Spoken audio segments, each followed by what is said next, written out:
The blood hit the floor before anyone screamed. It spread fast, dark and thick, pooling between the cracks in the linoleum like it had somewhere to be.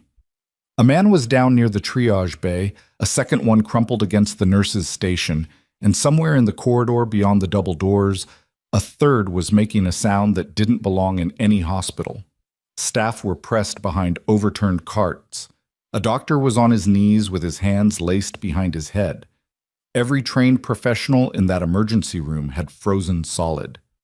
Nobody was looking at the quiet woman near the supply corridor. They never looked at her. That was the last mistake those men ever made. Before you find out what happened next, if this story already has you gripping your seat, hit that follow button, leave a like, and drop a comment telling me what city you're watching from. I want to see exactly how far this story travels. Now let's get into it. The shift started the way every shift started for Nora Voss at Hargrove Memorial Hospital in Clover Falls, Nevada. Someone else's mess, someone else's attitude, and the particular brand of silence that follows a person who has been dismissed so many times, she stopped expecting anything different. Voss, the charge nurse, a stout woman named Phyllis Drummond, didn't bother looking up from the scheduling board. Trauma Bay 3 needs a full restock. After that, Mr. Aldridge in room 9 is asking for his third pain assessment in 2 hours, and I need you to document all 3 and explain why none of them were escalated properly. Nora picked up the supply list without comment. And the break room sink is backed up again, Drummond added. Maintenance isn't coming until Thursday. I'll look at it. Drummond finally glanced at her, a flat, dismissive look, the kind of person gives a piece of furniture. I don't need you to look at it. I need it fixed, or I need you to stop telling me you'll handle things you can't handle. Nora said nothing. She walked toward Trauma Bay 3 with the supply list folded in her hand. She was 28 years old. She had been a nurse at Hargrove Memorial for 14 months. In that time, she had been written up twice for what her supervisors described as failure to communicate effectively with the medical team, had been passed over for a charge position that went to a woman with 8 fewer months of experience, and had been reassigned from the ICU, where she had specifically requested to work, to the emergency department, where the volume was highest and the tolerance for quiet competence was lowest. She was also, though nobody at Hargrove Memorial knew it, a former combat medic with the 7th Special Operations Support Command, with 5 years of field service across 3 rotations and a classified performance record that her current supervisor would not have been able to access even if she'd tried. Nora didn't talk about that. There was no particular reason to. The work was the work. She restocked the trauma bay methodically. Saline bags, IV lines, pressure dressings, tourniquet supplies, checked expiration dates on 2 items that should have been flagged by the last person to do inventory, and made a note on the supply sheet. She completed the pain documentation for Mr. Aldridge in room 9, who was 73 and post-surgical and genuinely uncomfortable and deserved better than being treated like a nuisance. She looked at the break room sink, identified the clog, and fixed it with a drain snake she found in the maintenance closet without telling anyone she'd done it. It was 6:47 p.m. when she got her first real break. She took it in the stairwell, not the break room, never the break room. Sitting on the 3rd step from the bottom with a cup of coffee that had gone lukewarm. She didn't have her phone out. She just sat. The stairwell was the only place in Hargrove Memorial that reliably gave her 20 feet of empty space. The emergency department never fully quieted. There was always a monitor alarming, always a family member with a question, always someone calling her name in a tone that managed to communicate both urgency and contempt. Here, the only sound was the ventilation system and the occasional distant clang of a door somewhere above. She had learned to find quiet wherever she could. That skill, like several others she kept carefully unexpressed, dated back to places that had nothing to do with Nevada. She was still sitting there when the doors at the bottom of the stairwell opened and Dr. Preston Walsh walked in. Walsh was the attending physician who ran the evening shift in the ED, early 40s, square jaw, the kind of confident that has never once been seriously challenged. He was, by almost any measure of the word, excellent at his job. He was also the person who had written both of Nora's disciplinary notices, who had told the chief of staff during a department review that she was a functional nurse but not leadership material, and who addressed her in the same tone he used when dictating notes, clipped, impersonal, slightly impatient. He didn't see her at first. He was typing something on his phone, brow furrowed. Then he looked up. Voss. Dr. Walsh. He glanced at her coffee cup, then at his watch. Break started at 6:30. It's 6:52. I was fixing the sink in the break room. I didn't start the break until 6:40. A pause. He seemed to consider whether to push it, decided it wasn't worth it, and tucked his phone into his coat pocket. We've got a multi-car on Route 9, could be 4 incoming, could be 7. Drummond's reorganizing the bays. I need you on triage. I'll be right there. He was already pushing through the door back into the ED. It didn't close fully behind him. Through the gap, she heard the distinct sound of the department shifting, the particular quality of noise that meant something real was coming in. She stood, poured the rest of the coffee into the corner drain, and followed him. The multi-vehicle accident produced 6 patients over 40 minutes, ranging from a teenage girl with a fractured radius and a shallow laceration above her eye to a 41-year-old man in hemorrhagic shock who consumed the next hour and a half of her attention, and Walsh's and 2 other physicians without pause. Nora worked without talking unless spoken to. She anticipated needs, saw Walsh reaching for a line and had it ready before he asked, recognized the early signs of a pressure drop in patient 4, and flagged it to the resident before the monitor caught it, kept the bay organized during the kind of controlled chaos that tends to make controlled things fall apart. Nobody commented on any of it. At one point, a second-year resident named Dr. Okafor glanced over at her and said, "Can you?" and then stopped because she was already handing him what he needed. He looked slightly unsettled by that. He didn't say anything. After the hemorrhagic shock patient was stabilized and moved to surgical, Nora stripped her gloves and started cleaning the bay. Walsh was at the station, dictating. He glanced up once, seemed about to say something, and then went back to his dictation. The department had a brief lull around 9 p.m., the kind that doesn't trust itself. The staff knew from experience it wouldn't last, so nobody fully exhaled. Nora used it to check on 3 patients who had been sitting in the waiting area for longer than was reasonable given their presentations, updated their charts, and flagged one of them. A 55-year-old woman with what had been logged as anxiety symptoms, but whose blood pressure and heart rate pattern looked like something else. To the triage nurse, a man named Garrett Solis. Solis was 26, 2 years into his nursing career, and had the specific quality of confidence that comes from being liked rather than being skilled. He glanced at Nora's note, glanced at the patient through the glass, and shrugged. "She's already been triaged, Voss. Her presentation's changed in the last hour." "And you're what, her physician now?" Nora met his eyes. "I'm flagging it. That's what the protocol says to do. The protocol says to let the attending decide, which you're not." He turned back to his station. "I'll mention it when Walsh has a minute."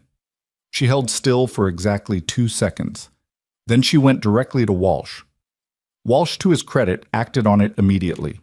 Pulled the woman back, ordered an EKG, and had her in a monitored bay within 8 minutes. The EKG showed a classic STEMI pattern. A cardiology consult was called.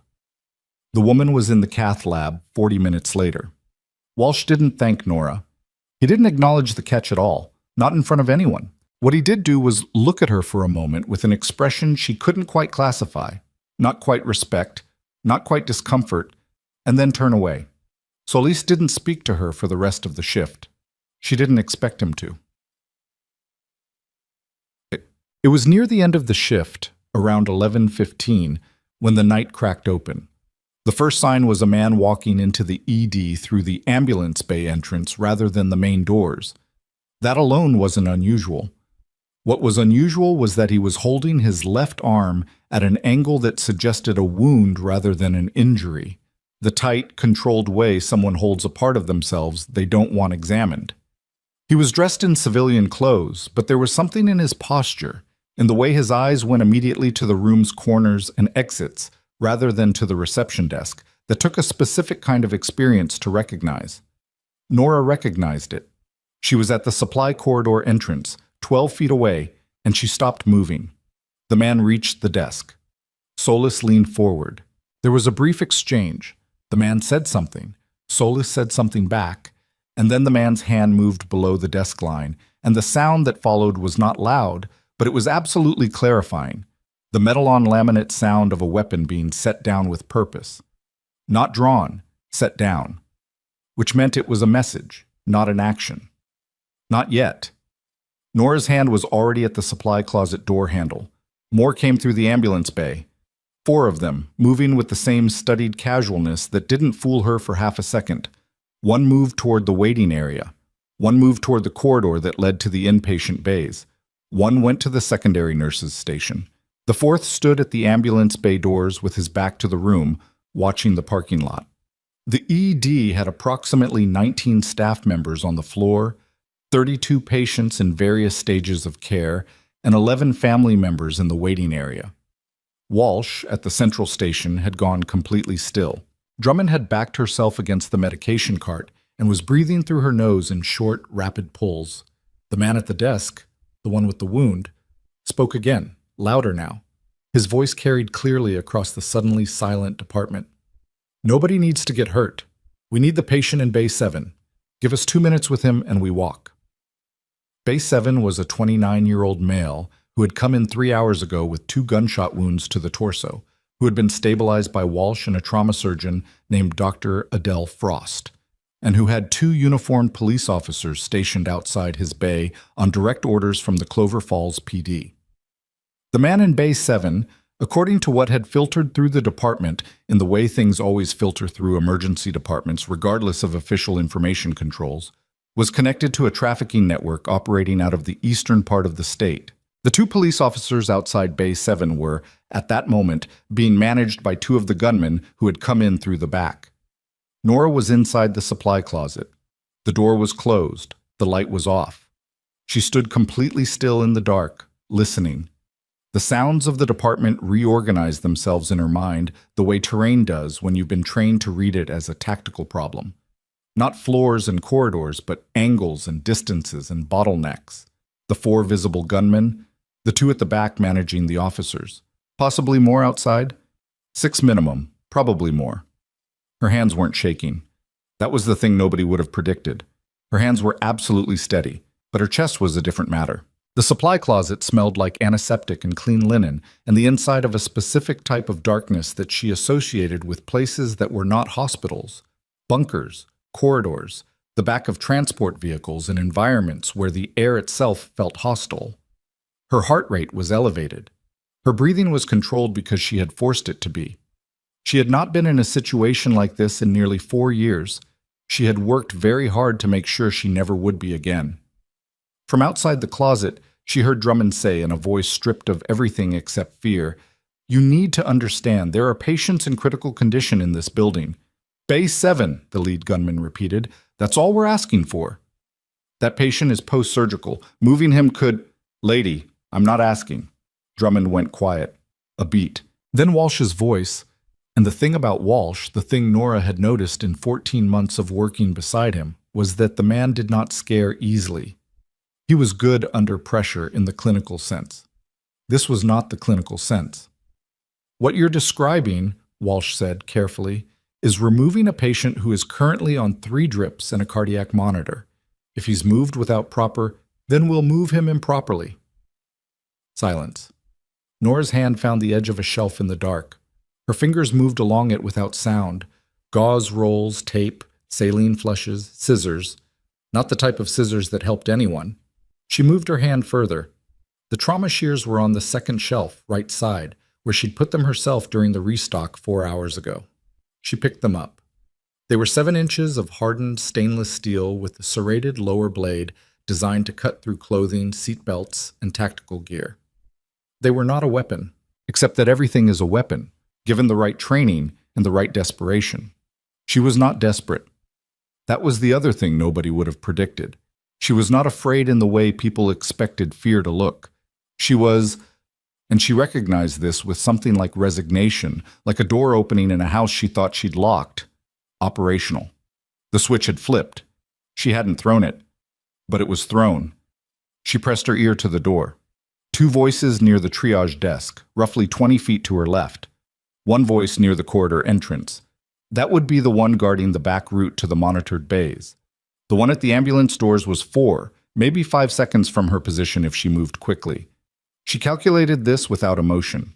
Not because she didn't feel anything, but because the part of her that ran calculations did not traffic in emotion. It never had. She had the position of 3 of the 4 visible gunmen mapped. She put her hand on the closet door handle and thought about whether she was doing this.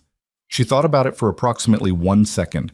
Then she heard a sound from the corridor, a short, cut-off cry, female. And that was the end of the thinking. She opened the door. The supply corridor opened onto the left flank of the main ED floor at a 90-degree angle to the nurse's station.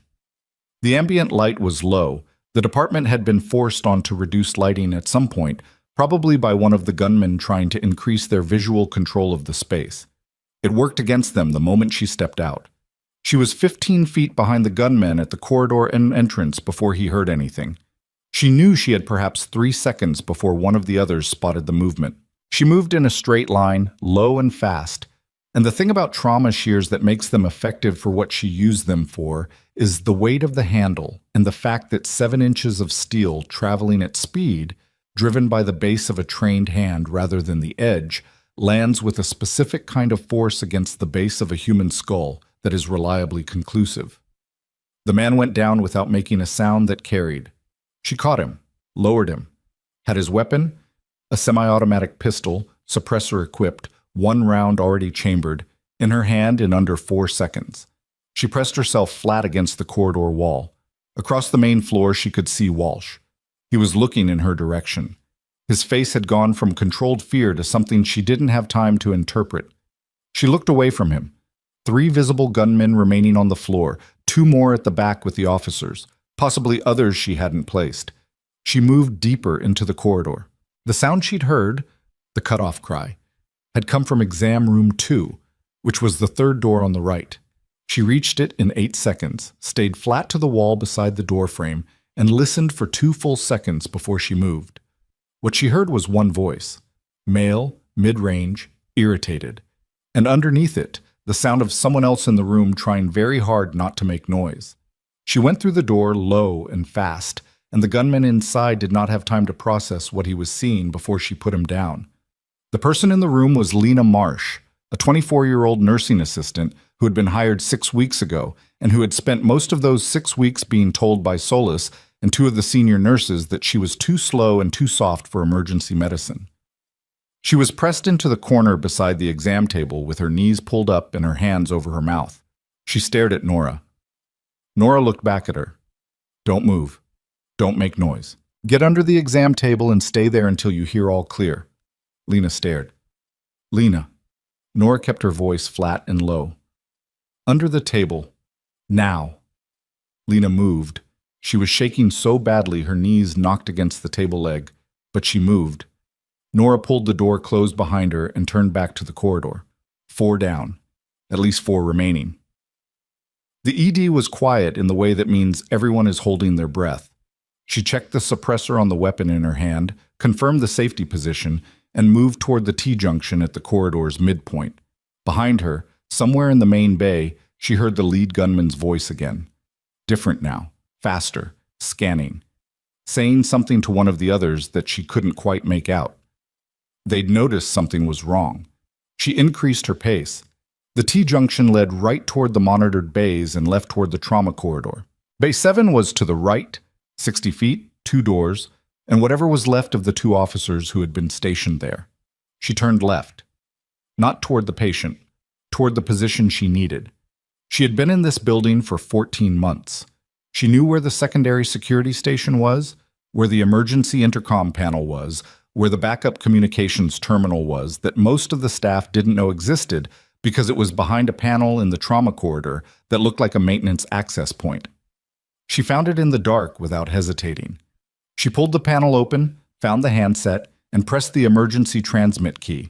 The tone that confirmed connection was barely audible.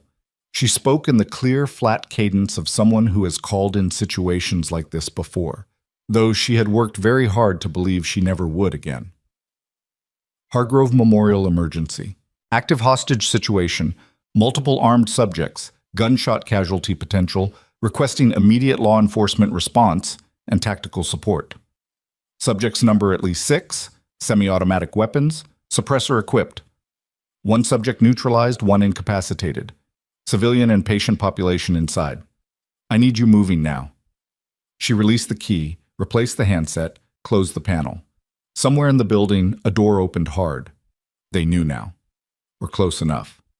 She turned toward the sound, and the woman who had spent 14 months moving carefully through the margins of a hospital that had never bothered to look at her properly moved through the darkness like she'd been born to it, which, in every way that mattered, she had. The emergency department of Hargrove Memorial Hospital in Clover Falls, Nevada, had a backup power protocol that activated when the main electrical board was disrupted, which it had been 11 seconds ago, when the man she'd heard running toward the utility junction did what she'd expected him to do. The lights cut entirely. Then the red emergency floods came on. In the red light, in the silence before the screaming started again, she saw the lead gunman 30 feet away. He saw her at the same moment. He looked at her face and something shifted in his expression. Not quite recognition, but the specific recalibration of a man who has just understood he has badly misread a situation. She was already moving. She was already moving. The red emergency floods turned everything the color of a wound. Shadows stretched long and sharp across the floor, and the lead gunman, the one who'd set his weapon on the desk like a statement, was 30 feet away with his arm coming up, and Nora did not stop. She went right instead of straight, dropping low behind the overturned medication cart that someone had knocked over during the initial panic, and the round he fired hit the wall behind where she'd been standing with a sound like someone punching drywall. Suppressed. Still loud in a quiet building. She heard someone in the waiting area start screaming and then cut themselves off, which meant there was someone keeping them quiet, which meant she'd undercounted. She came around the far end of the cart, and he hadn't corrected his aim yet. She put him down with 2 controlled strikes, wrist, then jaw, and caught the weapon before it hit the floor, because a weapon hitting the floor in a building this quiet was a location broadcast. She lowered him, checked his pulse by habit, confirmed he was breathing, and was moving again before the whole sequence had taken 4 seconds. 2 weapons now. She set the second one against the base of the cart. She couldn't carry both effectively, and she wasn't going to, and kept the suppressed pistol. From the waiting area came the low murmur of the man she hadn't counted yet. One voice. Not panicked, patient. That was worse than panicked. She took stock. The main ED floor was roughly T-shaped. She was at the junction. To her left, the waiting area. One unknown subject, civilian population, family members who hadn't been moved or secured and were therefore still in the way. To her right, the corridor leading to the monitored bays in Bay 7. Straight ahead, through the doors she could see were propped open, the ambulance bay, and the man who'd been watching the parking lot, who she had not yet dealt with, and whose current position she couldn't confirm. The 2 officers stationed at Bay 7 were the piece she needed most and had the least information about. She moved right. The corridor to the monitored bays had a low ceiling and fluorescent strip lighting that the emergency floods hadn't reached, so it was darker than the main floor. Dark enough that she had to slow down, which cost her something she didn't want to spend. She stayed close to the left wall and moved on the balls of her feet. She heard them before she saw them. 2 voices, male, low and tense, coming from the alcove beside Bay 7's entrance. One was calm, one was not. She reached the corner and looked around it. One of the officers, young, probably mid-20s, the kind of recruit fresh face that still looked surprised when things went wrong, was on his knees with his hands zip-tied behind him and his service weapon gone. The gunman standing over him was heavy-set and wearing a dark jacket, and the second officer, older, was flat on the floor with one hand pressed to the side of his head, not moving in a way that could mean unconscious or could mean dead. She had about 2 seconds before the heavy-set man's peripheral vision picked her up. She used both of them well. She came around the corner fast, closed the distance in 4 strides, and the heavy-set man had just begun to turn when she got inside his reach and took the fight away from him. He was big, which meant leverage mattered more than strength, which was fine because she wasn't interested in strength. She got the weapon out of his hand and got him down with her knee in a joint that didn't want to bend the direction she bent it, and he made a sound that was mostly surprise and dropped. The young officer on his knees stared at her with the expression of someone whose brain had stopped processing. She crouched next to the man on the floor, the older officer, pressed 2 fingers to his neck and felt a pulse. Strong enough. Head wound, unconscious, breathing, alive. "Can you get up?" she asked the young officer. Low, direct. He blinked. Yeah. Yes. There's a zip tie on your wrist. Look at me." She found the seam of the tie, used the trauma shears that were still in her left cargo pocket, and cut it in one motion. "What's your name?" "Tillman. Officer Dre Tillman." "Officer Tillman, your partner is alive. He needs to stay still and not be moved. You are going to stay in this alcove, cover this entrance, and not let anyone through that door unless you recognize them. Are you clear?" What are you, Troy? Are you clear?" "Yes." He swallowed. "Yes, ma'am." She handed him the heavy-set man's weapon. He took it with both hands, and she saw them trembling. She didn't comment on the trembling. She'd had worse. She went back into the corridor. The problem she was running toward, rather than away from, was the patient in Bay 7 himself. He was the reason the gunmen were here. Removing him from the equation, in either direction, removed the central pressure point. She'd understood this from the moment she'd heard the lead gunman speak. This wasn't a robbery or a random act. This was a targeted extraction, which meant someone outside the building was coordinating, which meant there was a timetable, which meant she was working against a clock that she couldn't read. She needed to know who was still standing on the main floor. She went back to the junction and stopped. The sounds had shifted. The waiting area was quieter than it had been. She could hear crying, low, suppressed, but no voices giving orders. The main floor to her left was dark and still. She couldn't see the cart she'd used as cover from this angle, but she could see Walsh. He was standing behind the central station, upright, both hands visible on the desk surface, and his face in the red light was the color of old paper. He was looking straight at her. She held up one finger. "Stay." With enough intensity that even across 30 feet in dim red light it apparently communicated itself, because he didn't move. She scanned the main floor. One subject she could see, near the back wall, standing over a cluster of staff members. Drummond and two of the nurses she recognized by their height and builds rather than their faces. With a weapon held low and to the side in the posture of someone who has done this before. Not patrol posture. The held low posture of someone comfortable enough not to need to display the weapon constantly. That was the more dangerous type. She counted exits, counted the staff members she could see, tried to locate Solis, didn't see him, tried to locate Lena, didn't see her but knew where she was. The waiting area had the unknown subject. The parking lot still had the man at the ambulance doors whose position she hadn't confirmed. She needed to reduce the variables. She was thinking clearly. She recognized that she was thinking clearly and found it, in a distant part of herself, slightly horrifying. Not the clarity itself, but the ease of it.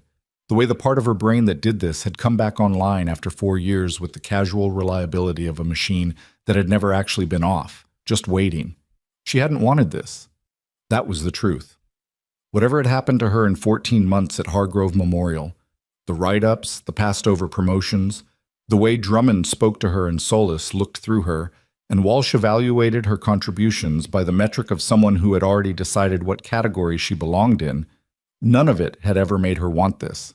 She had not been waiting for a moment to prove anything. She had been quietly, genuinely trying to be a nurse. But she was also what she was.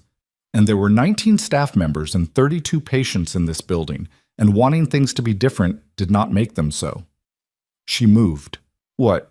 The subject near the back wall was 30 feet away and had the cluster of staff between himself and any approach from the main corridor, which was clearly intentional. He'd positioned himself with sight lines to the main entrance, the corridor junction, and the ambulance bay. He was, she noted, the most tactically competent one she'd encountered in the building, and he hadn't moved from his position, which meant he was either very disciplined or very confident or both. She went wide. Through the records room, which connected to the staff corridor that ran parallel to the main floor, a path she'd discovered in her second week at Hargrove Memorial when she'd been looking for a faster route between the medication room and the monitored bays, and had found a maintenance corridor that hospital management clearly didn't consider significant enough to put on the staff maps. The maintenance corridor was narrow and dark and smelled like old electrical wiring. She moved through it quickly, counting doors, and came out through the staff entrance at the back of the main floor, which put her at the subject's 11 o'clock. He heard the door. He turned fast, faster than she expected, and she had maybe half a second of advantage from the angle. She didn't waste it. He was good. The first exchange went badly enough that she took a hit. His elbow caught her left cheekbone as he turned, hard, and her vision went white at the edges for exactly 1 second. She felt the split skin immediately, the specific hot sting of a facial laceration, and thought, that's going to need stitches, and also didn't stop moving. She got the weapon. She got control of him. He was bigger than the others and considerably more trained, and the process of getting him to the floor was not clean or quick. It involved a chair knocked over and a monitor cable yanked loose, and a sound that she was fairly sure Drummond heard from 8 feet away. But she got him down, and she stayed down with him for a moment longer than she needed to, because her left eye was watering from the cheekbone impact, and she needed it to stop, and also because her hands, which had been steady this entire time, were now doing something that was not quite shaking but was adjacent to it. That was fine. That happened. She gave herself 3 seconds. Then she got up. Drummond was looking at her. One of the 2 nurses beside her, a woman named Anita Osei, who had exactly twice told Nora that she didn't belong in emergency medicine and should consider a quieter specialty, was looking at her with an expression that seemed to have lost the ability to select itself from the available options. "Stay here," Nora said.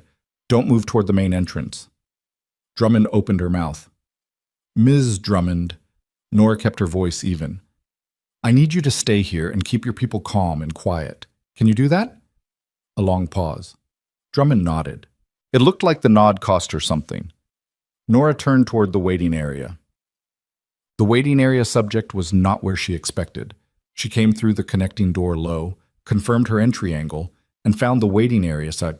Plastic chairs, old magazines, 2 vending machines, a children's play area in the corner, with the civilian population pressed against the far wall, and nobody standing guard. She stopped, scanned. 30 seconds passed before she found him, tucked into the corner of the secondary entrance alcove, positioned where he had sight lines into the waiting area but could step outside quickly. He was young, mid-20s maybe, baseball cap. And he was on a phone, speaking quietly, face tight with something that looked less like operational focus and more like panic. She listened. "Doesn't respond, Sal. Rico doesn't respond, and neither does..." A pause. "I don't know where..." Another pause. Shorter, and his face changed in a way that meant whoever was on the other end had said something decisive. 5 minutes? We can't..." She moved before he finished the sentence. He saw her late and reacted in the way untrained people react to unexpected physical threat, which is to say, not effectively. She had his phone and his weapon and him on the ground in less than 10 seconds. And when she stood up, every person in the waiting area was looking at her. An older man in the second row had his hand pressed to his chest. A woman with a child on her lap had the child's face turned away. A teenage boy was recording her on his phone, though she suspected he'd been doing that for a while. "He's not hurt," she said. "Is anyone in this room injured?" Silence. "I need to know if anyone has a medical emergency." The older man with his hand on his chest started to raise the other hand. She crossed to him in 6 steps, pressed 2 fingers to his wrist. High heart rate, clammy skin, the particular shortness of breath that wasn't just panic. She looked at his face. Gray undertone. She'd seen enough heart events in one night already. "How long has your chest been hurting?" "About maybe 30 minutes before they..." He gestured at the room, the night, everything. "Any pain in your arm? Jaw?" He nodded, left arm. She turned to the teenage boy with the phone. "Stop recording and come here." He did, probably from shock. "Take his left wrist. Keep your fingers there. If his pulse changes, gets faster, slower, or you can't feel it, you yell as loud as you can. Do you understand?" Yeah, What's your name?" "Marcus." "Marcus, I'll be back." She was already moving. "Sir, don't stand up. Keep your breathing slow. I know that's not easy, but try." She went back through the connecting door. Walsh was at the central station, still standing.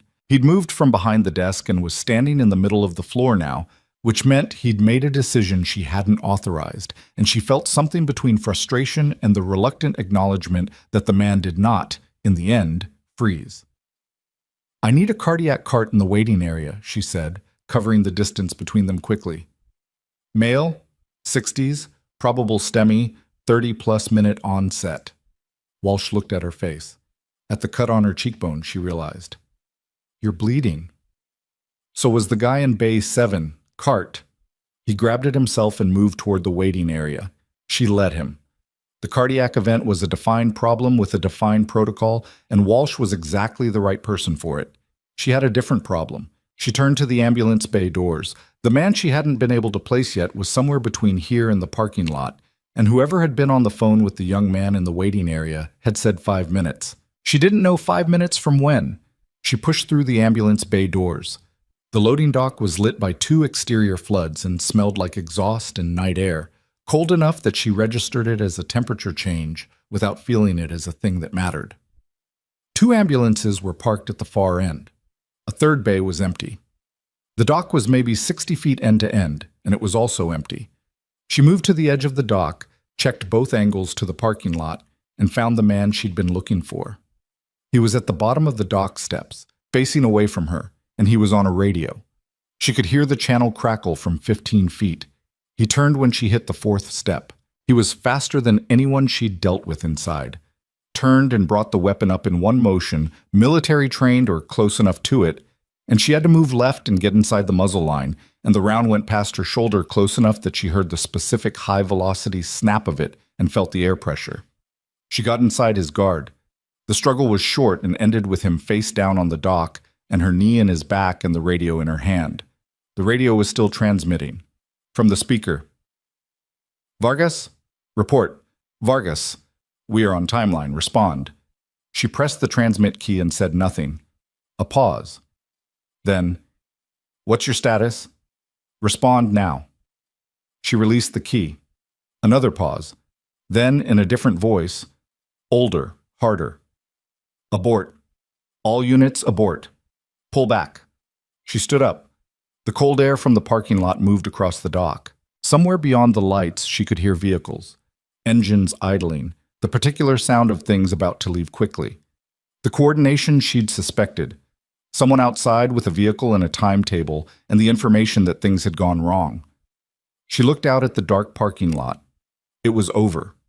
The external support was pulling back. The subjects inside were neutralized or down.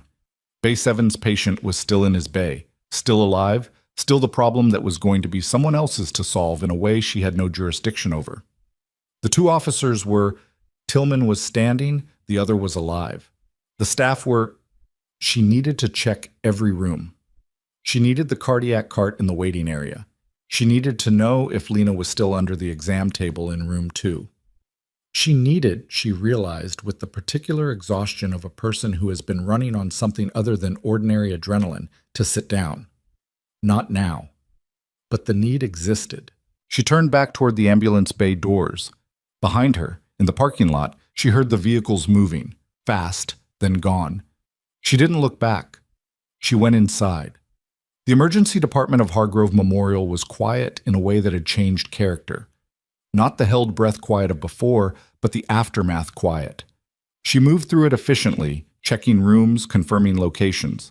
Lena Marsh was still under the exam table in room 2, exactly where she'd been told to stay, and she emerged with shaking legs and looked at Nora with an expression that still hadn't settled into any recognizable emotion.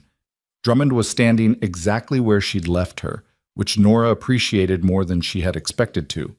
Solis was behind the medication cart at the far end of the nursing station. Nora hadn't known he was there, which meant he'd found a position on his own and held it, and she adjusted her assessment of him slightly and without comment. The man in the waiting area with the chest pain was receiving care from Walsh, who had gotten the cart there in under 2 minutes and had the EKG running and was on the phone with cardiology. She looked through the connecting window and saw Marcus, the teenage boy, standing exactly where she'd put him, still watching, having apparently followed the instruction to stop recording. She stood in the middle of the ED floor and did a full rotation, cataloging what she could see. 6 subjects neutralized or down. 1 in the alcove, 1 in the exam corridor. 1 at the triage desk, though she hadn't confirmed him recently. 2 in the back with the officers. 1 on the dock, the one she'd taken down on the main floor, plus the one in the waiting area. That was 7. She'd counted 6 initially. The discrepancy mattered. She did the count again. 7 down, that she knew of. The external vehicles had pulled back, which reduced the external threat. The radio in her hand crackled. A single transmission, no words. A double click. A signal. She looked at the radio. Double click could mean several things. None of the scenarios in which she heard a coordinated signal on a channel that was supposed to have gone silent were good. She pressed herself against the wall beside the ambulance bay doors. From somewhere above her, not on the main floor but above it, which meant the second level, which meant the walkway connecting the ED to the main hospital building, she heard footsteps. Slow, deliberate, someone who had been waiting. She looked up at the ceiling as if she could see through it, which she couldn't, and counted the seconds between the steps, and understood that whoever was moving up there had been there the entire time. Had not come in with the others, had not been on the main floor, had been positioned somewhere above from the beginning. That wasn't an opportunist. That was a contingency. Someone had planned for failure. She moved toward the internal stairwell door, and from the second floor she heard a sound that stopped her mid-stride. Not a footstep, not a voice, but the specific compressed air sound of a door being breached, and then shouting, multiple voices, rapid and clipped, and the distinct heavy boot rhythm of people who moved in formation. She recognized that sound the way you recognize a language you grew up speaking. She recognized it and did not move. The stairwell door came open hard, and the man who came through it first was in full tactical kit, black, no insignia visible at this range, weapon up and moving through the space with the economy of someone who has cleared hundreds of rooms and has long since stopped thinking about it consciously. He swept the room. His team came in behind him, 4 of them through the stairwell door, 2 more through the ambulance bay, and the entire ED was covered in sectors before anyone spoke. The team leader moved to the center of the floor and did exactly what she had done. Full rotation, cataloging. He stopped when he found her.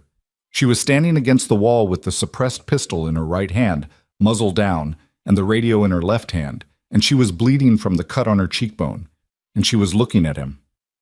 He looked at her for a long moment. He pulled his balaclava down. She recognized his face. Not from Hargrove Memorial, not from Nevada, from a place and a time that had been sealed behind 4 years of deliberate distance, and his face opened that distance like it had never existed at all. He recognized her too. She watched it happen.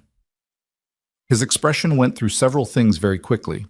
Shock, reassessment, something that was almost disbelief. And then he said, in a voice that she had last heard giving mission briefings in a tent, in a country that was not this one, Voss. Not nurse, not miss, not ma'am. Voss. The way your last name sounds when someone says it like it means something. Behind him, one of his operators was doing a count of the neutralized subjects, and she heard him stop and do the count again, and then say, to nobody in particular, 7. There are 7 of them. The team leader hadn't looked away from her. She hadn't looked away from him. The radio in her hand clicked twice again, and from somewhere in the building, not the second floor, not the stairwell, somewhere that shouldn't have had anyone in it, a single shot rang out. Not suppressed, loud, ceiling level, the warning kind. The shot came from the overhead corridor, the glass and steel walkway that connected the emergency wing to the main hospital building, 12 feet above the ED floor. Not aimed at anyone. Deliberately not aimed at anyone. A single round into the drop ceiling, and the sound it made in an enclosed space was enormous and final. And every person in the room, tactical team included, dropped or pressed or froze. Because a shot from an unlocated elevated position was a different kind of problem than anything that had come before. Nora was already moving toward the stairwell before the dust from the ceiling tile hit the floor. The team leader, Rask, his name was Rask, Marcus Rask. She hadn't thought about that name in 4 years, and it was back like it had never left. Caught her arm. Voss, stand down. My team... Your team came up the stairwell, she said. Whoever is on that walkway came from the main building. Different entry point, different timeline. She pulled her arm free. Not roughly, just decisively. How many did you account for on the second floor? A beat. 2. I counted 7 down here. You've got a contingency position on the walkway that wasn't in your count. You came in fast. You may have missed the access corridor on the east side, second level. It connects to radiology. Rask looked at her for exactly 1 second. Then he keyed his radio. Echo team, confirm second level east corridor. Radiology access. We may have a position. Static. Then, moving. There's also a man in the waiting area with a probable STEMI, Nora said. He needs to move to a monitored bay before any of your entry points get blocked by law enforcement perimeter. When your people start locking down exits, cardiology consult gets cut off. Rask stared at her. I've been in this building for 14 months, she said. I know where the problems are. He made a decision. Ortega, he said to the operator nearest the waiting area door. Check the civilian with the chest pain, coordinate with the physician on scene, keep the cardiology corridor open. Go. Ortega went. Nora went through the stairwell door. The second level was darker than the floor below. The emergency floods hadn't reached the corridor lighting up here, and the walkway itself was visible at the end of the hallway as a long rectangle of gray, lit from outside by the parking lot floods that had come on at some point during the chaos. She could see the outline of the walkway clearly, which meant anyone on it could see the hallway entrance clearly. She stopped at the junction point, back against the wall, and listened. Nothing for 6 seconds. Then a sound she identified immediately. The controlled exhale of someone managing their own breathing rate. Someone who had training, or thought they did, and was working to stay calm. She spoke at a normal volume, not loud, not aggressive. There's a tactical team on this floor and 3 more at ground level. Whatever you're planning to do from up there, the math has changed. Silence. The people you came here with are down. Not dead. Down. The man in Bay 7 is still alive, still in custody, still going to be a problem for your organization through legal channels, regardless of what happens in the next 5 minutes. Coming down doesn't change that. But staying up there ends your options. A pause. Then a voice, younger than she expected, tight with something between anger and the specific quality of fear that presents as aggression. You don't know what I'm here for. You're here because someone sent you as backup and told you if the primary team failed, 1 shot from an elevated position would reset the situation. It didn't reset anything. It just told us where you are. Another pause. Longer. How many people are on that walkway with you? Nothing. If you're alone, that matters. The way this ends for you is very different if you're alone. A long silence. Then, I'm alone. She believed him. The single shot, the position, the breathing. It tracked. Then come to the stairwell door, hands visible. Weapon on the walkway floor, not in your hands. I'll be at the bottom of the stairs, and I will not let anyone touch you until you've had a chance to talk. You can't promise that. I can tell you that if you fire again from that position, the people below me will have authorization to respond with lethal force, and they will not miss. That's the accurate version of your options. The silence this time was different. She could feel the calculation in it. She heard the weapon hit the walkway floor with a hollow metallic sound. She heard footsteps approaching the stairwell door. She backed down 2 steps and waited. And when the door opened, she was looking at a young man, 22, maybe 23, thin, wearing civilian clothes, with the particular look of someone who has been told he's a soldier long enough to believe it without ever having been tested in a way that confirmed it. His hands were up. He was shaking. She stepped aside and pointed down the stairs. He went. By the time she came back through the stairwell door into the ED, the quality of the room had shifted again. Rask's team had the floor secured and were moving through it in the organized, quiet way of people who do this for a living and have moved past the acute phase into documentation. 2 of the operators were photographing the subjects she'd put down. A third was on a radio, relaying information to someone outside. Walsh was at the cardiac cart in the waiting area doorway. She could see him through the glass, focused, moving with the speed of a physician who has identified a solvable problem and is solving it. Drummond was still near the back wall with Anita Osei and the other nurse, and when Nora came through the door, Drummond looked at her with an expression that had no precedent in 14 months of interactions. Not gratitude. That would come later, if at all, and would be complicated. Just a kind of raw recognition. The look of someone seeing something they don't have a category for yet. Nora didn't stop. She had things to check. Lena Marsh was out of the exam room and sitting in a chair near the triage desk, wrapped in a patient blanket someone had found, and she looked up when Nora passed and said, "You told me to stay under the table." "You did." "I didn't think I could, but I did." A pause, the kind that carries more than it seems to. "You came back." Nora looked at her for a moment. The girl was 24 and still shaking and had done the one thing she'd been asked to do in a situation most people twice her age wouldn't have handled at all. "You did well," Nora said. It came out simpler than she'd intended, but that was probably right. She moved on. Tillman was at the entrance to the monitored bay corridor with his weapon holstered and his partner, conscious now, sitting up against the wall with a pressure bandage on the side of his head, at his left.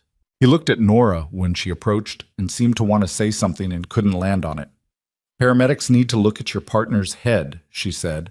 "Possible concussion, monitor for confusion, slow or unequal pupils, vomiting. Don't let him stand up until they clear him." "Yes, ma'am."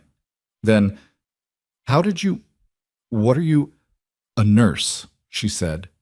She checked Bay 7. The patient, the man who had started all of this, the reason 6 armed men had walked into a hospital, was exactly where she'd left him. 3 drips, cardiac monitor, vitals stable on the display. He was conscious.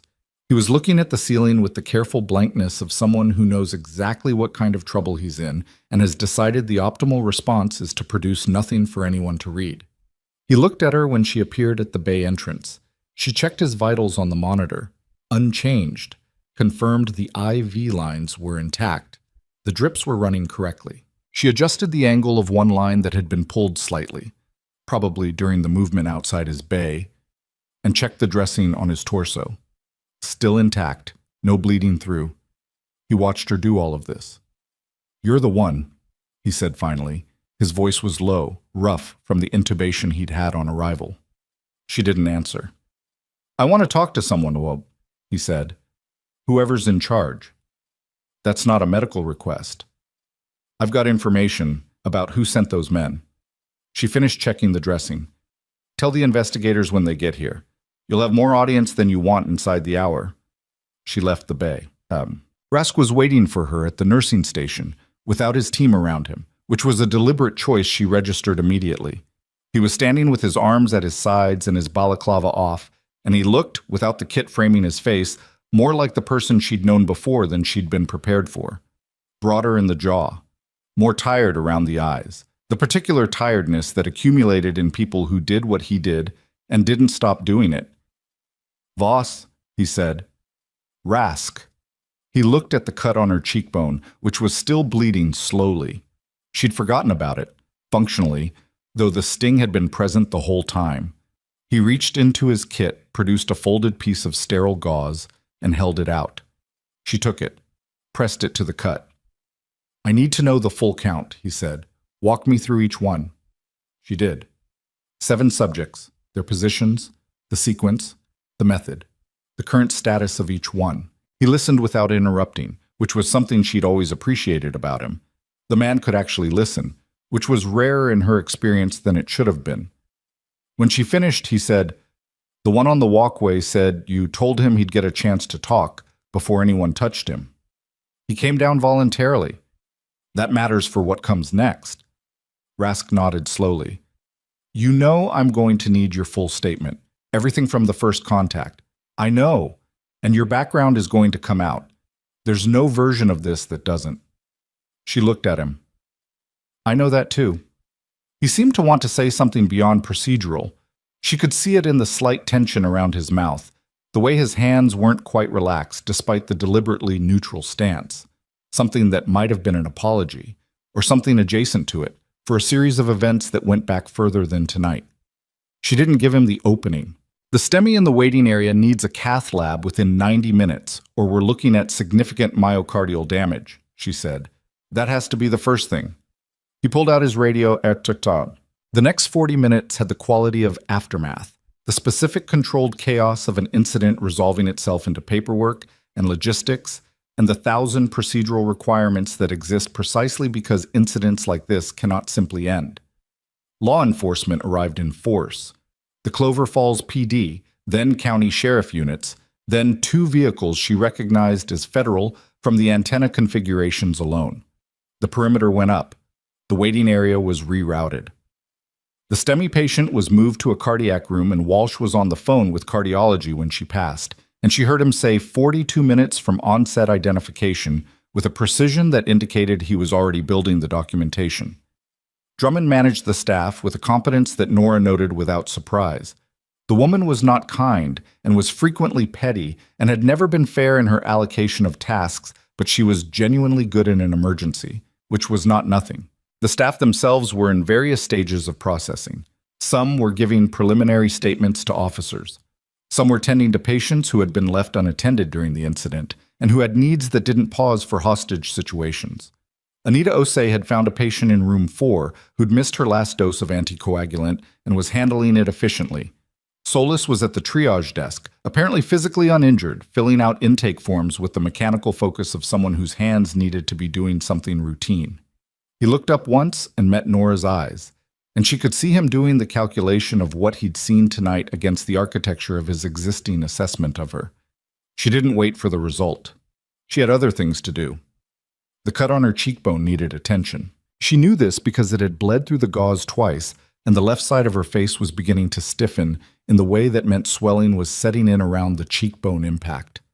She found a suture kit in the trauma bay supply, which she had restocked herself 4 hours ago, which now felt like a different lifetime, and took it to the break room, which was the only place with a mirror.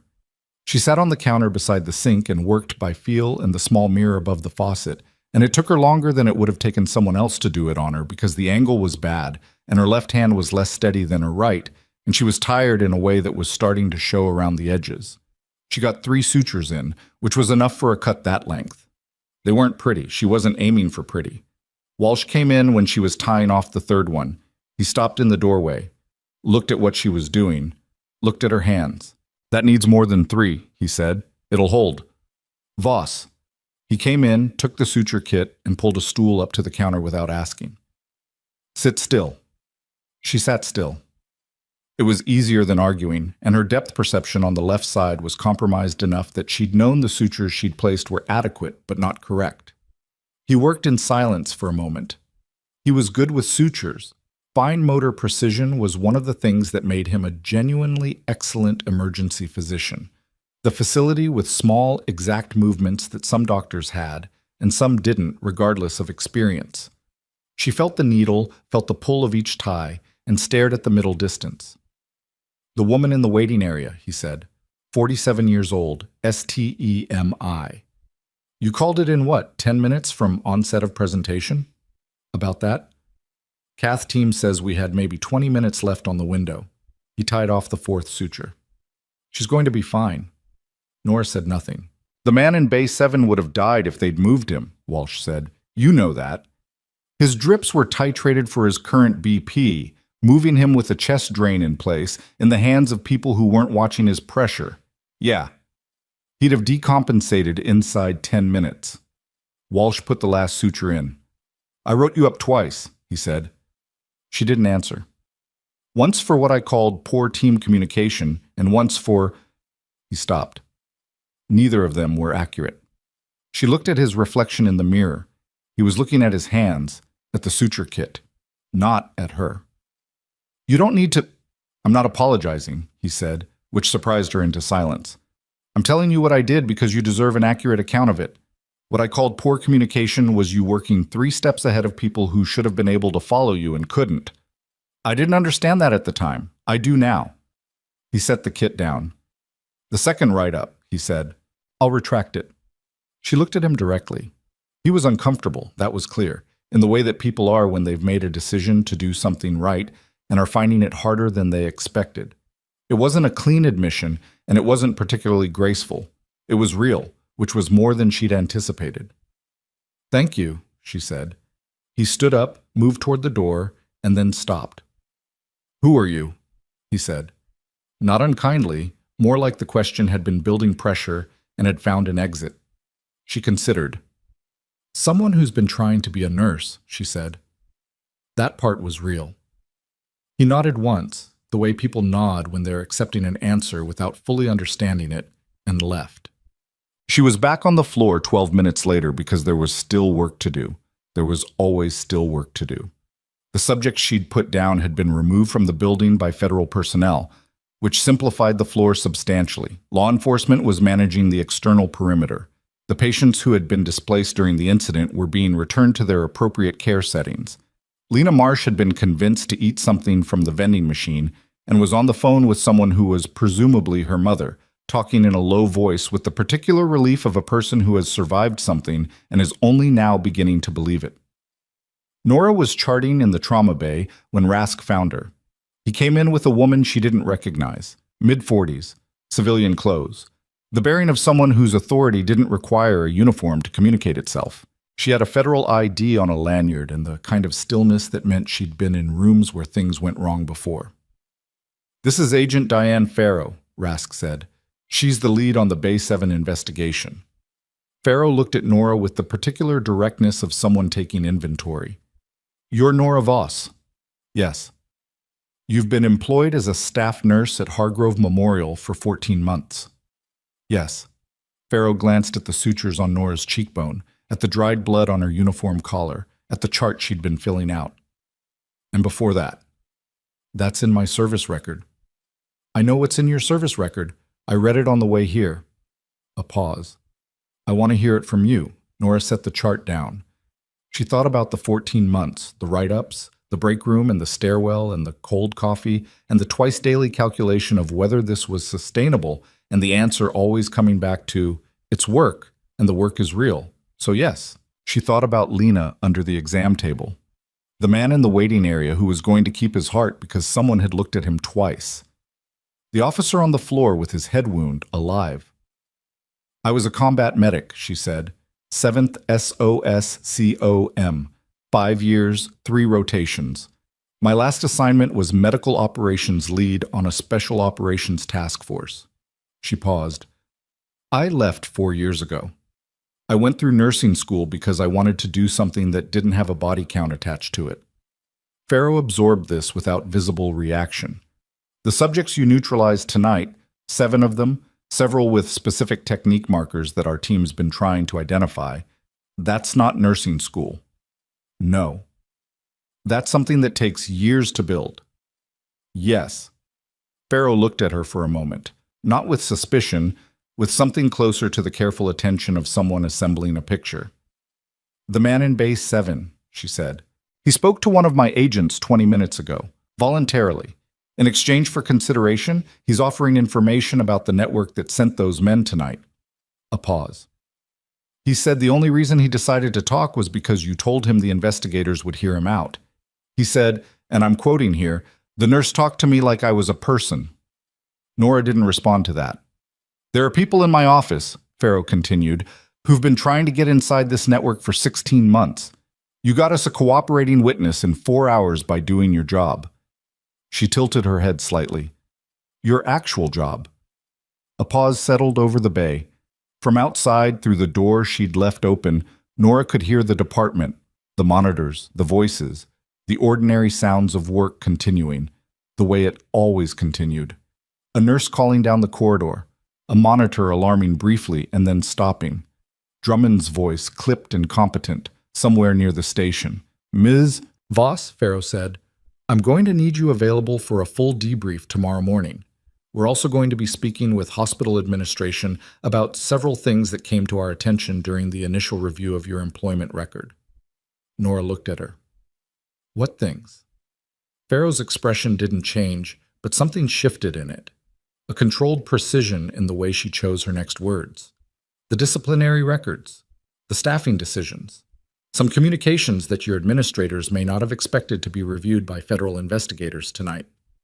Rask, beside her, was looking at a point on the wall with the careful neutrality of someone who knows more than he's saying. Nora felt something that she didn't immediately identify, and then recognized as the specific discomfort of a person who has spent a long time keeping their head down learning that someone has been looking anyway. "What kind of communications?" she said. Farrow opened her mouth to answer. And then the radio on Rask's vest crackled, and the voice on the other end was one of his operators, and the operator said 3 words in the flat, controlled tone of someone reporting a confirmed fact rather than a developing situation. And those 3 words were, "Walsh is down." Nora moved before Rask could key his radio back.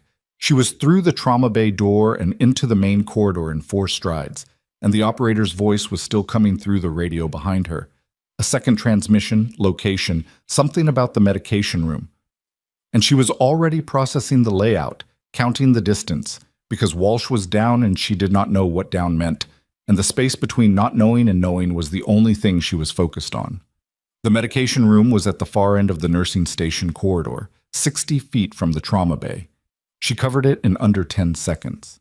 The operator, a compact woman whose name tag read Ortega, was crouched beside Walsh, who was on the floor with his back against the lower cabinet bank and his right hand pressed to his left forearm. Not unconscious, not bleeding out. She assessed this in the first half second, and the thing that had spiked hard in her chest came down a measured degree, not fully. "What happened?" she said, going to her knees beside him. "Caught the cabinet edge when I moved fast. The corner." Walsh's jaw was tight.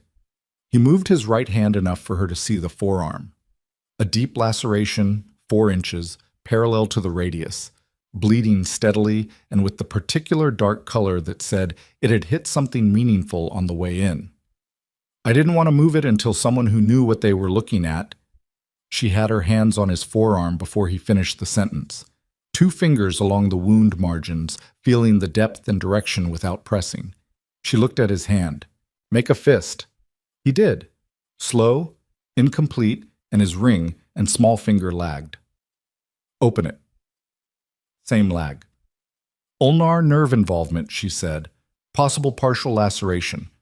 The bleeding is from the ulnar artery. You're not severed or you wouldn't be having this conversation, but you need a surgeon and you need it in the next 20 minutes before the swelling closes down the access window." She looked at Ortega. "Is there a surgical team still in the building?" "Hospital's locked down. Main building is on restricted. There are surgical residents in this building at all hours. Resident on-call rooms are on the 3rd floor of the main wing, and the OR is accessible from the internal corridor that your team has already confirmed is clear."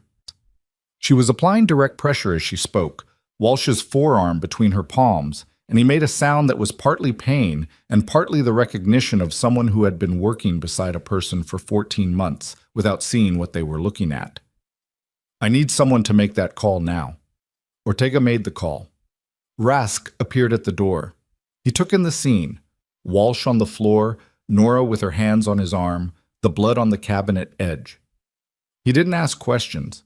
He spoke to Ortega in a low voice, and Ortega moved out. Walsh looked up at Nora. His face was gray-edged from pain and the specific alertness of someone managing a fear response they won't let themselves express. "Ulnar nerve," he said. "Partial, probably. You caught it at an angle, not straight through. Full function is likely with surgical repair, but the window matters." He nodded. Then after a moment, "I retract both write-ups." "You said that already." "I'm saying it again with better understanding of the situation." A pause. "You've been running this department all night. You know that." She didn't answer. She kept pressure on the wound. "I mean before tonight," he said. "The STEMI you caught. The medication timing on Bay 4 last Thursday. The resident in November who was going to push the wrong dosage, and you stopped it without making a scene." He stopped. "I noticed. I didn't—" He exhaled. "I didn't recalibrate. That's on me." She looked at him. He looked back. It was not a comfortable moment, and neither of them tried to make it comfortable, which was probably the most honest exchange they'd had in 14 months. The surgical resident arrived 7 minutes later. A 3rd year named Dr. Priya Suresh, who came in slightly breathless but immediately competent, assessed the wound, agreed with Nora's read, and had Walsh moving toward the OR corridor within 4 minutes. As they moved him past her, Walsh said without looking back, "The second write-up, the communication one. There was a complaint filed behind it. You should know that." She stood very still. "Drummond filed a formal complaint 3 months ago," he said. "I signed it. I shouldn't have." They were through the door. His voice carried back, "Pharaoh is going to find it anyway. I wanted you to hear it from me first." The door closed. Nora stood in the medication room with the blood on her hands and the particular quality of silence that follows a thing you've been half expecting without knowing you were expecting it. A formal complaint. 3 months ago. The timeline assembled itself without effort. The reassignment from ICU to ED, the denied charge position, the second write-up, and underneath all of it, something more deliberate than she'd understood it to be. She washed her hands. Then she went back to work. Because the alternative was standing still. And standing still had never helped anyone. Pharaoh found her at the nursing station 20 minutes later, and the expression on the agent's face had shifted in a specific way. Still controlled, still precise, but with a layer of something underneath it that Nora identified as the particular quality of a person who has found more than they went looking for. "Walk with me," Pharaoh said. They walked to the trauma bay, which was empty now, and Pharaoh closed the door behind them. "We pulled your employment file as part of the incident documentation," Pharaoh said. "Standard procedure. What we found is not standard." She set a tablet on the exam table between them and turned it so Nora could see the screen. "Recognize this?" It was an internal email chain. Hargrove Memorial letterhead. The date stamps went back 11 months. The names at the top of the thread were Phyllis Drummond and a man named Victor Hale, the hospital's chief administrative officer, a name Nora knew from paperwork and all staff memos, and had never once associated with anything she'd considered a personal problem. She read. She read for 2 minutes without speaking, and what she read was not entirely surprising and was also significantly worse than she'd been prepared for. The thread documented, in the careful bureaucratic language of people who believe they are protected by institutional authority, a coordinated effort to create a documented performance record that would support termination. Not because of performance, because of a complaint Nora had made 7 months ago about a billing practice in the ED that she had flagged to her supervisor and then, when nothing happened, to the hospital's compliance officer. A complaint that had apparently never reached the compliance officer because Drummond had intercepted it. Behind the billing complaint was something larger. The emails referenced, in language that was almost casual, a long-running practice of upcoding, billing for procedures and levels of care that hadn't been provided, inflating reimbursement claims to both private insurers and Medicare. The ED had been a focal point. The volume of patients, the complexity of documentation, the rotating shift structure, it made the billing records harder to audit. It had apparently been running for at least 3 years. Nora's complaint had threatened that, so they had begun building a case to remove her. "The complaint Walsh signed," Nora said. "Walsh was told it was a standard performance documentation. He signed without reading it fully. That's his own statement from 20 minutes ago." Pharaoh's tone was neutral. "I believe him. The language in the original draft versus what he signed were different. Drummond's assistant revised it after Walsh's signature." Nora looked at the tablet screen, at Drummond's name, repeated through the thread, and Hale's, and 2 other names she recognized from hospital administration. "The billing fraud," she said. "How large?" "We're still building the number. Current estimate is north of 4 million over 3 years. Pharaoh paused. "Possibly significantly north." 4 million, 3 years. Every day she'd been in this building, every shift she'd worked, every patient she'd triaged, and every chart she'd filled out had been operating inside a financial structure that was systematically defrauding the people paying for care in the federal program covering those who couldn't. She thought about the compliance complaint she'd filed, the one that had never arrived. "The compliance officer," she said, "currently being interviewed by my colleagues in the hospital's administrative wing." A pause that contained a specific wait. He was aware of the upcoding. He was also receiving a monthly supplement to his salary that came through a vendor contract that doesn't appear to correspond to any actual vendor services. Nora set the tablet down. She was aware of a feeling that she didn't have a clean name for. Not satisfaction, not vindication, something rawer and less comfortable than either of those. The recognition that the 14 months hadn't been incompetence or bad luck, or even ordinary institutional bias. That it had been targeted. That the things she'd attributed to just the way this place was had been in significant part constructed, aimed, and sustained, that she had almost let them work. "What happens now?" she said. Farrow picked up the tablet. "Now I need your formal statement on the incidents tonight, and I need you to walk me through the billing complaint. What you saw, when you saw it, who you told. That complaint, even in its intercepted form, is going to be a significant piece of our documentation." She paused. "You're a witness, Ms. Voss. A protected one, given the nature of what you filed and what was done to suppress it." Nora absorbed this. "There will be a process," Farrow said. "It will be slow. It will be imperfect. Some of these people will have lawyers who are considerably better than the situations their clients are in."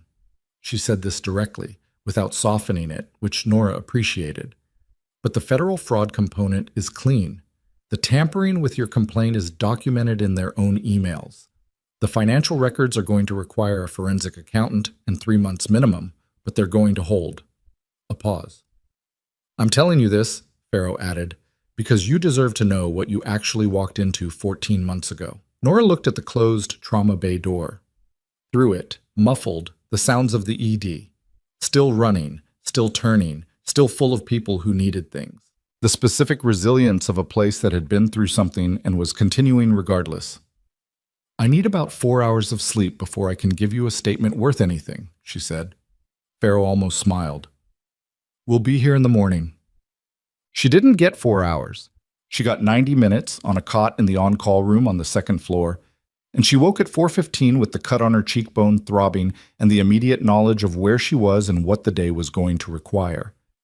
She lay still for 3 minutes, which was a habit from a long time ago. The 3 minutes before full wakefulness, spent taking inventory of the body, of the situation, of the available facts. It had been a useful practice in environments where the transition from sleep to action was sometimes measured in seconds. The facts, as of 4:15 in the morning, were: Walsh was post-surgical, ulnar nerve repair successful, according to the text from Ortega she'd received at 2 a.m., expected full recovery of function. The man in the waiting area, she'd looked up his name during the gap between Farrow's departure and the cot, was Robert Callum, 64, retired schoolteacher, stable post-procedure, likely to be discharged with outpatient cardiac follow-up within 48 hours. Lena Marsh had gone home with her mother at midnight. Tillman's partner had a mild concussion and would be monitored for 24 hours. The young man from the walkway, the one who'd come down with his hands up, had given a voluntary statement that was apparently substantial enough that one of Farrow's colleagues had called Farrow directly at 3 a.m., and 7 federal agents were currently in Victor Hale's office. That last fact had come through Rask, who had sent her a single-line text at 3:40 that read, "Administration Wing, Hale, Drummond, Compliance Officer Reyes. FBI arrived 20 minutes ago. Thought you should know." He had not added anything to it. He didn't need to. She got up, washed her face carefully around the sutures, changed into the clean scrub top that someone had left on the chair. She didn't know who, didn't ask, and went back downstairs. The ED at 4:30 in the morning had the specific quality of a place that has absorbed something enormous and is processing it the way living systems process damage, not by stopping, but by continuing with an altered texture. The night shift was running. Patients were being treated. The overturned carts had been righted. The places where rounds had impacted the walls had been taped off with evidence markers and worked around. Drummond was not there. Her absence was notable in the specific way that an absence is notable when someone has been present every night for as long as you've been working somewhere. The charge nurse who was covering was a man named Ellis, who was competent and relatively new, and who looked at Nora when she came through the stairwell door with the particular expression of someone who has been briefed on recent events and is trying to decide how to calibrate. She didn't make him decide. "I'm available for patient care until the debrief at 8, she said. "What do you need?" He told her. She worked. She worked for 3.5 hours. And in those 3.5 hours, she did the things that needed doing. 2 new admissions, a post-procedural complication in room 6 that required careful management. A teenage girl brought in by her parents at 6 a.m. who turned out to have a blood sugar of 41 and who scared everyone considerably more than her presentation had initially suggested. And the ongoing documentation and handoff work that kept the department from losing continuity across the shift change at 7. At 6:45, Garrett Solis came to find her. She was in the charting alcove, and she heard him before she saw him. The particular footfall pattern of someone who has decided to do something and is moving before they can change their mind. He appeared at the entrance to the alcove and she turned. He looked like he hadn't slept. There was something worked through in his face, the residue of a long internal argument. "I knew about the billing thing," he said. She waited. "Not the whole picture. I didn't know it was fraud. I thought it was—" He stopped. "I thought it was aggressive coding, the kind everyone does. I told myself that." A pause. "I didn't flag it because Drummond made it clear about 8 months ago that people who asked questions about billing were making problems for themselves." He looked at the floor. "And I saw what happened to you after your complaint, and I didn't say anything." The silence stretched. "Drummond told me to document your interactions," he said. 2 months ago, specific things, the way you communicated with patients, with the team. She wanted a pattern, something she could use." He looked up. "I wrote some of it. I'm not going to tell you I didn't." Nora looked at him. He was 26, and he'd done something that had made the already precarious position she was in more precarious, out of a combination of self-preservation and the particular moral laziness of someone who had decided the cost of doing nothing was manageable. It wasn't a complicated reading of what he'd done. He wasn't a villain.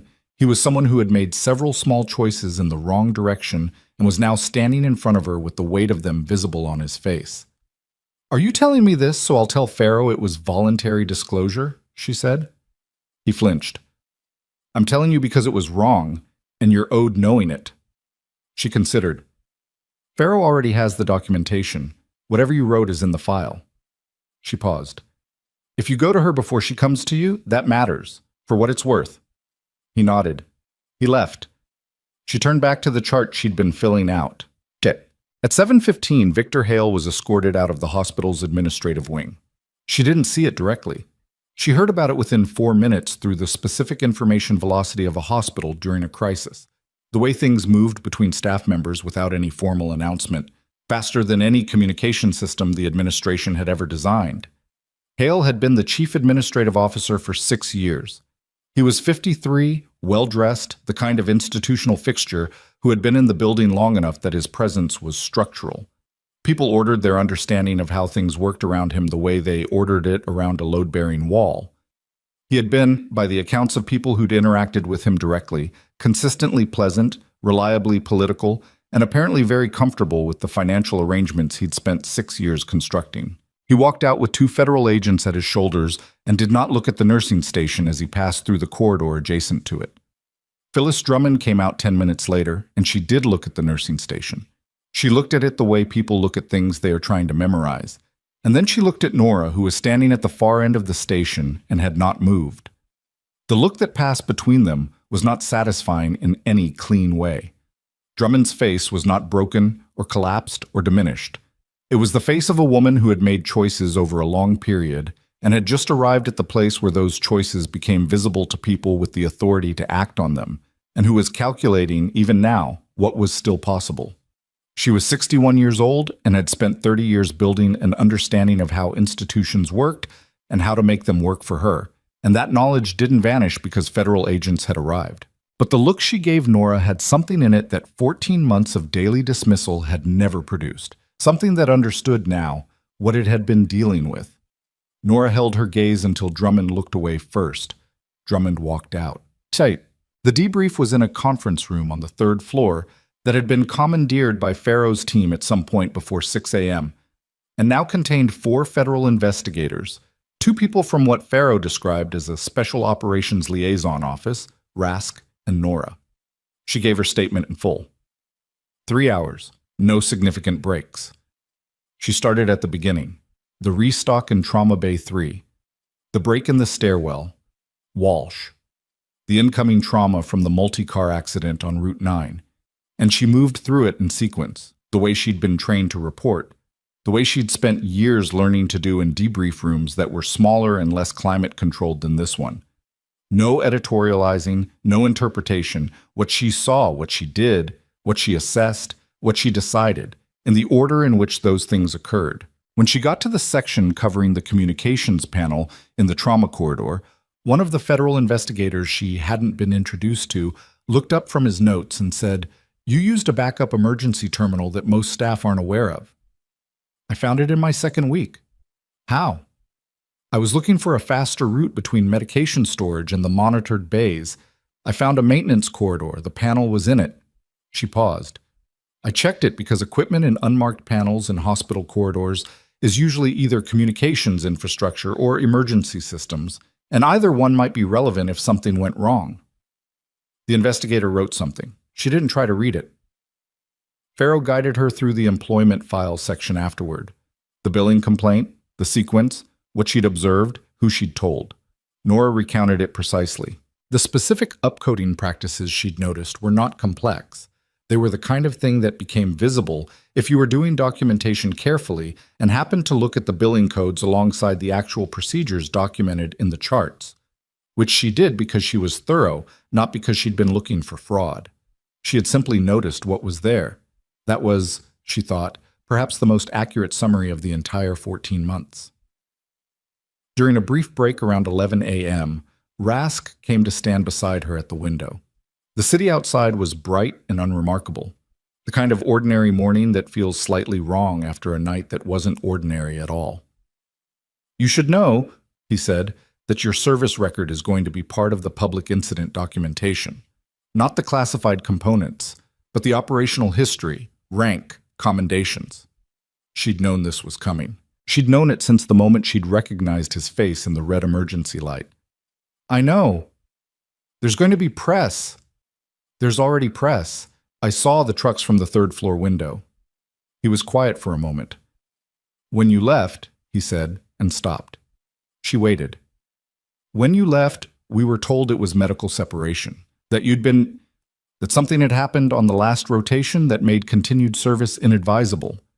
He said the last word like it had a bad taste. "I believed it because it was in the documentation. I shouldn't have just believed the documentation." She looked at him. "It wasn't wrong. Something did happen on the last rotation. Do you want to tell me what?" She considered the window, the morning, the trucks on the street below. "I watched 3 people die because a medical resupply didn't arrive. It should have arrived. The request had been filed correctly. The approval had been given. But it got deprioritized somewhere in the chain because the operation it was supporting wasn't considered high value enough. And 3 people who I had kept alive for 6 days died in the 7th because of a resupply decision made by someone who never saw their faces." She paused. "I put that in my exit review, word for word. I asked for an inquiry." She paused again. "I was told it was within acceptable operational parameters." Rask said nothing. "I had spent 5 years believing the system I was working inside had acceptable operational parameters," she said. "After that, I wasn't sure anymore. I didn't know how to do the job with that kind of uncertainty in it. So I left." She turned from the window. "The nursing was real. I need you to understand that. I wasn't hiding. I wasn't waiting for anything. I was trying to do something useful in a context where I trusted the structure again." "And then the structure turned out to have its own problems," Rask said. "Structures usually do," she said. "The question is whether someone does something about it." He nodded slowly. It was the nod of someone who has heard something important and isn't going to try to resolve it quickly. They went back in. The afternoon produced the particular sustained chaos of an official investigation in full motion. Farrow's team had expanded. 2 additional agents from a financial crimes unit arrived at noon, and the forensic accountant Farrow had mentioned arrived at 1:15 with a portable workstation and the focused demeanor of someone who loves finding money that isn't where it's supposed to be. The billing records were extensive. 3 years of ED documentation, cross-referenced against insurance claims, Medicare submissions, and the internal coding records that had apparently been maintained separately from the visible patient charts. A shadow ledger, essentially, that documented the delta between what had been done and what had been billed. The ED wasn't the only department. That emerged at 2 p.m. in a transmission between Farrow and her financial crimes colleagues that Nora was not part of, but that Farrow summarized for her afterward in the conference room, because Nora's original complaint was the thread that had pulled everything. Radiology. Cardiology outpatient. the surgical scheduling system. All running variations of the same basic practice, to different degrees, with different levels of administrative awareness and coordination. Hale had been the common thread, the person who had known the full scope, who had structured the payment arrangements to keep the participating administrators sufficiently invested and sufficiently separated from each other that no single department's exposure made the whole picture visible. It had been, Farrow said, a well-designed system. These things always were. Until someone looked at the charts, Nora said. Until someone looked at the charts, Farrow agreed. At 3:30, hospital board chair Margaret Tolliver arrived. Nora knew her by name and by the portrait in the main lobby. 70 years old, the kind of settled authority that came from a lifetime of institutional power. She arrived with 2 attorneys and the expression of someone who had received a great deal of information very quickly and was in the process of deciding which way the institution needed to move. She asked to speak with Nora. The meeting was brief. Tolliver was direct in a way that suggested she had decided on directness as the optimal strategy rather than as a personality trait, and she said 4 things: that the board had been unaware of the fraud, that they intended to cooperate fully, that the disciplinary actions taken against Nora were being reviewed and would be formally addressed, and that the board would be issuing a public statement. Formally addressed how? Nora said. Expunged from your record, a written acknowledgement of error, and a conversation about your position here going forward, if that's something you want to have. Tolliver paused. I understand if it isn't. Nora looked at her. The board chair was not comfortable with this conversation. She was doing it because it was necessary, not because it was easy, and she was doing it in front of her attorneys, which meant she was being careful, and all of that was fine. It was honest, at least, in the pragmatic institutional way. I'll have that conversation, Nora said, after the investigation completes. Tolliver nodded. There's something else. She glanced at the attorney on her left. We received a communication this morning from a Dr. Leonard Fry at the Clover Falls Veterans Medical Auxiliary. He saw the early news reporting. He's asked to speak with you, specifically. A pause. He indicated it was regarding a proposal that has been pending for some time, related to a trauma care program for veterans in the district. Nora went still. She knew that name. She knew it because she had sent an application to the Veterans Medical Auxiliary 14 months ago, when she'd been looking for positions before she'd taken the Hargrove job, and had received a form rejection within a week.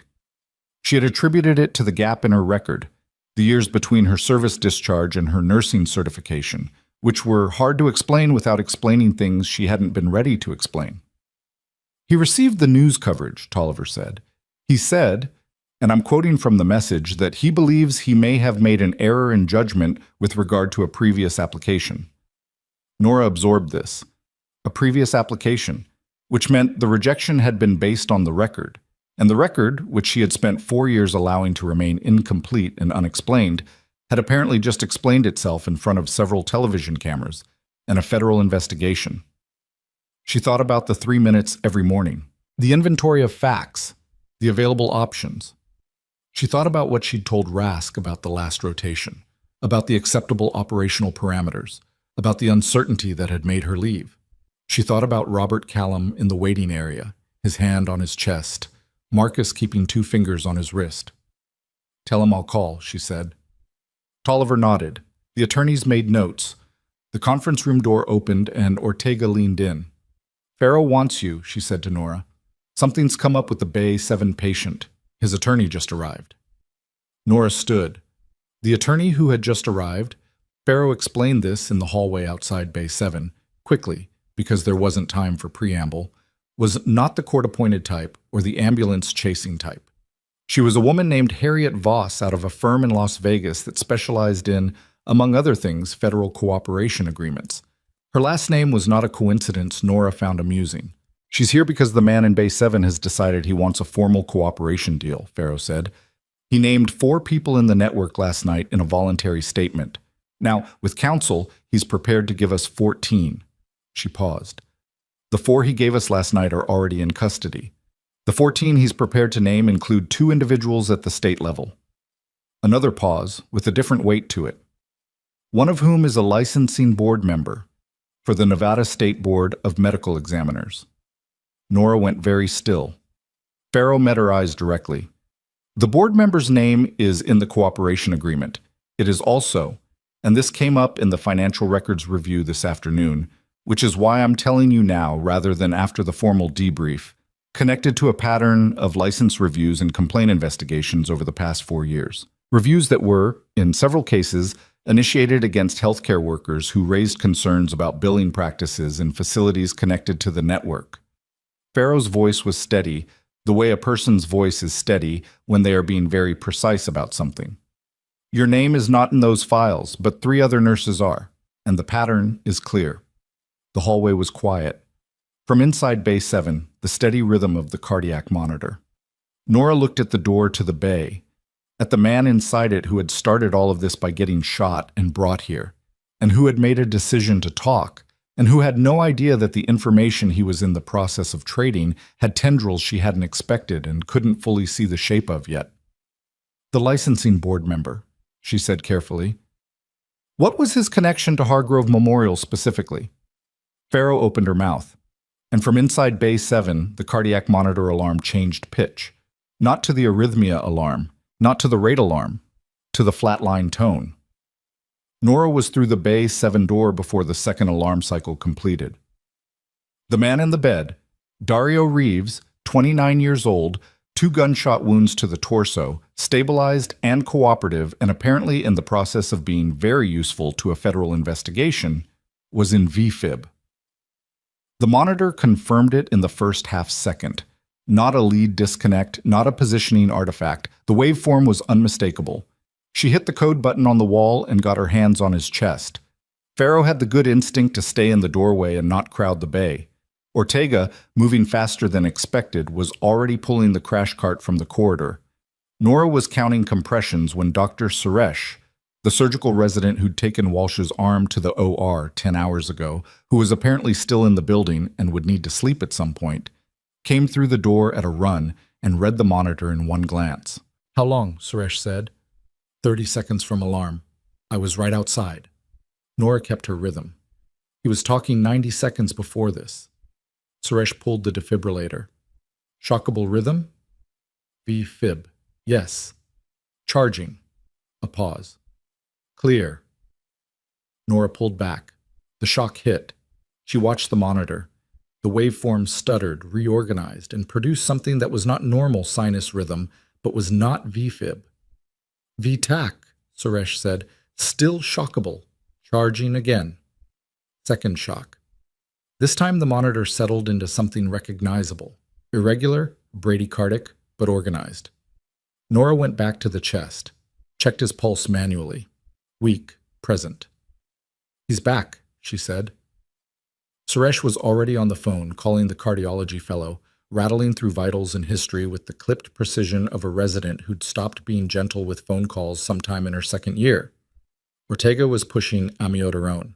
The bay had the specific compressed atmosphere of 3 people working a small space without colliding, which required a particular kind of spatial awareness that didn't come from protocol. It came from years. Reeves regained consciousness 3 minutes later, which was faster than Nora expected.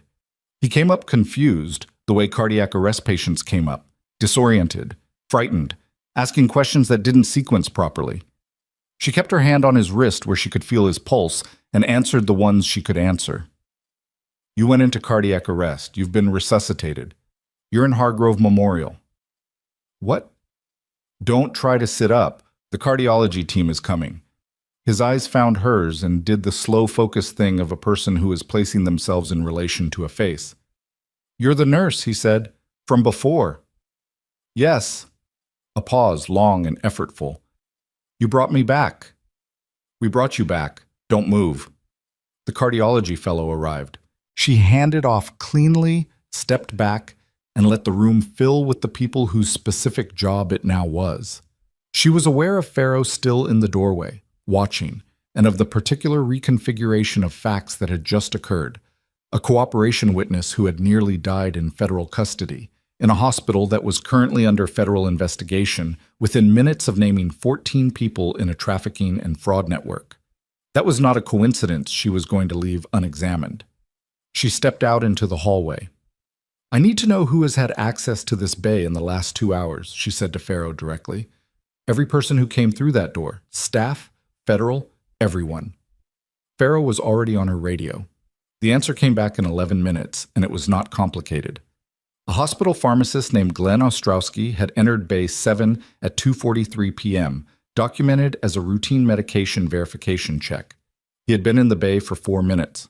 No other entries outside of the attending physician and assigned nursing staff. Ostrowski had worked at Hargrove Memorial for 9 years. He was also, according to the financial records that the forensic accountant had been working through since 1 p.m., the recipient of a series of payments from a vendor entity that matched 3 other names in the billing fraud documentation. By the time Farrow's team went to find him, Glenn Ostrowski was in the parking garage on level 2 with his keys in his hand. He didn't make it to his car.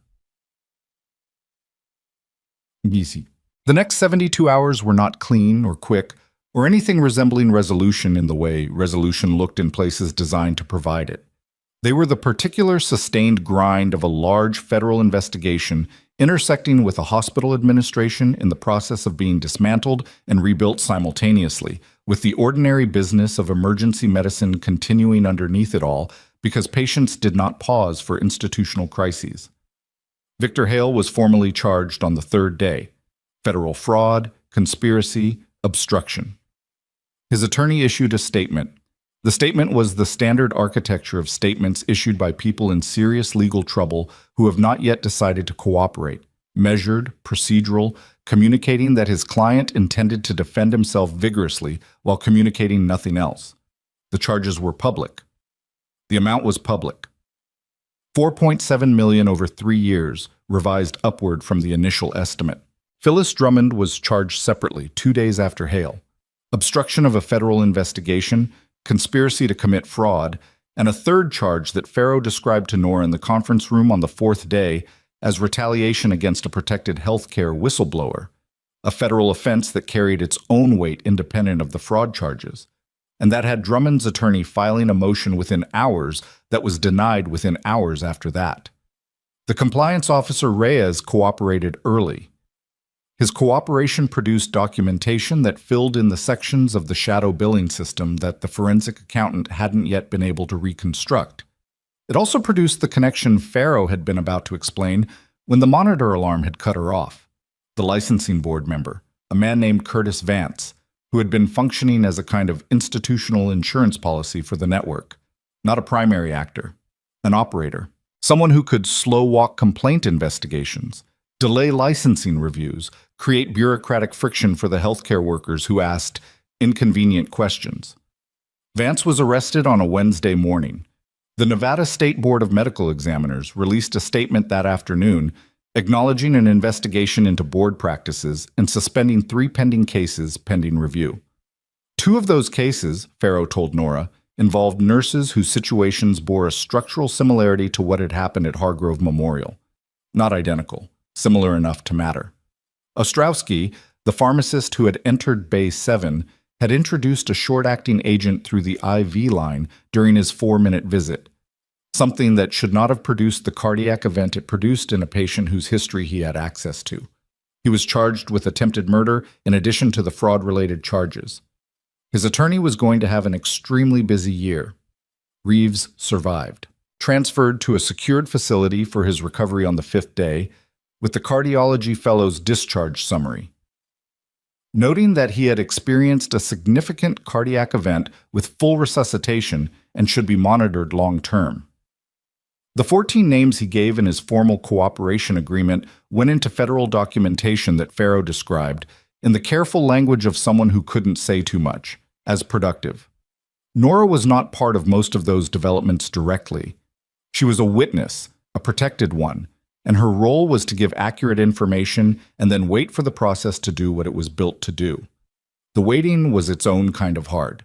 She had spent 5 years in an environment where the feedback between action and outcome was rapid and physical, and then 14 months in one where it was slow and procedural, and this was slower still. But it was moving. That was the part she had to keep track of. It was moving. Well, the board meeting was on a Tuesday morning, 3 weeks after the night that had changed the shape of everything. Margaret Tolliver chaired it. Nora sat at the table across from the board, not because she'd been required to, but because Tolliver had asked and she'd said yes, and because there was a version of this that she could walk away from by not attending, and she had learned, was still learning, that walking away from things she'd earned the right to witness was not the same as the restraint she'd always mistaken it for. The board formally expunged both disciplinary notices from her record. The motion was unanimous, which Nora suspected had required some conversation prior to the meeting to achieve, and she didn't need to know the details of that conversation. The outcome was documented. That was the part that lasted. They also read into the record a formal acknowledgement. The language had been reviewed by the board's attorneys and refined for 3 days, which was visible in every careful sentence. That the disciplinary actions taken against Nora Voss had been initiated not for legitimate performance reasons, but in retaliation for a compliance complaint, that the complaint had been intercepted and suppressed, and that the institution had failed in its duty to the staff member who had brought forward legitimate concerns about financial practices. The word failure appeared 4 times. Tolliver read it without stumbling. Nora sat with her hands folded on the table and listened to an institution acknowledge, in the precise language of institutional acknowledgement, that what had been done to her was wrong. It was not deeply satisfying in the way she might have imagined it once. It was something more complicated.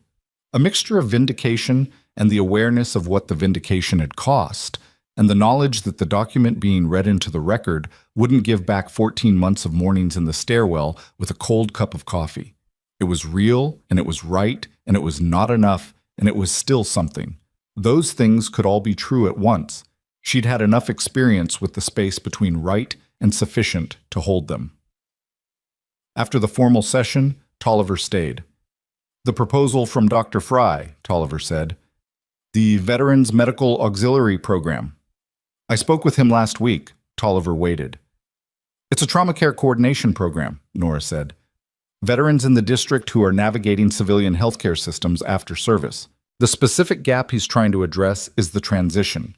The moment when someone leaves a military medical context and enters a civilian one, and all the institutional knowledge they built about their own care and how to advocate for it stops applying." She paused. "He wants someone who has been on both sides of that transition to help build the bridge. And you're considering it." "I've already said yes." Tolliver nodded.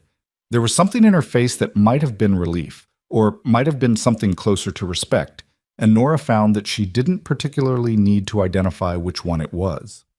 "The board would like to make a formal statement about your service during the incident and about the circumstances of your employment here. We'd like your permission to include your background, if you're willing to have it included." Nora thought about this for 3 seconds.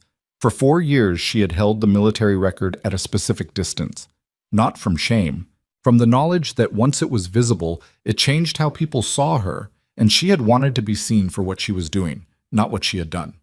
She had wanted to be a nurse, fully, without the military background acting as either an excuse or a credential. That hadn't worked out exactly as she'd planned. "You can include it," she said. "All of it." The statement was released on a Friday.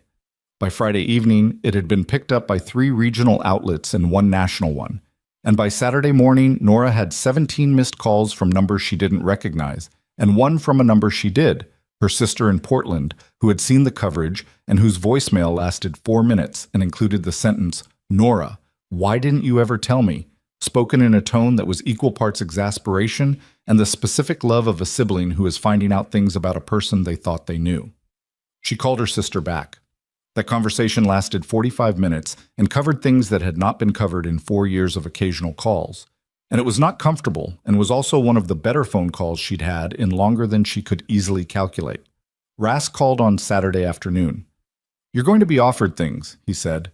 "Positions, recognition, people who want to put your name on a program or a wing or a curriculum. Some of them will be genuine. And some of them will want what it looks like to have my name attached." "Yes. I know the difference," she said. "I know you do." A pause. "The program with Fry. I looked it up." Rask. "It's good work," he said. "That's all I'm going to say." She let the silence sit for a moment. There was a lot in it. 4 years, a last rotation, 3 people she hadn't been able to keep alive, a tent in a country that wasn't this one, and the particular weight of a military salute that she suspected was coming because Rask had the kind of formality built into him that expressed itself eventually, regardless of circumstances. "Don't," she said. "Don't what?" "Whatever you're about to do, not on the phone." A longer pause, then, quietly, "Understood." They said goodbye the way people say goodbye when they expect to speak again. She went back to the ED on a Monday morning, 3.5 weeks after the night that had changed everything, and she did it in the way she'd always done it.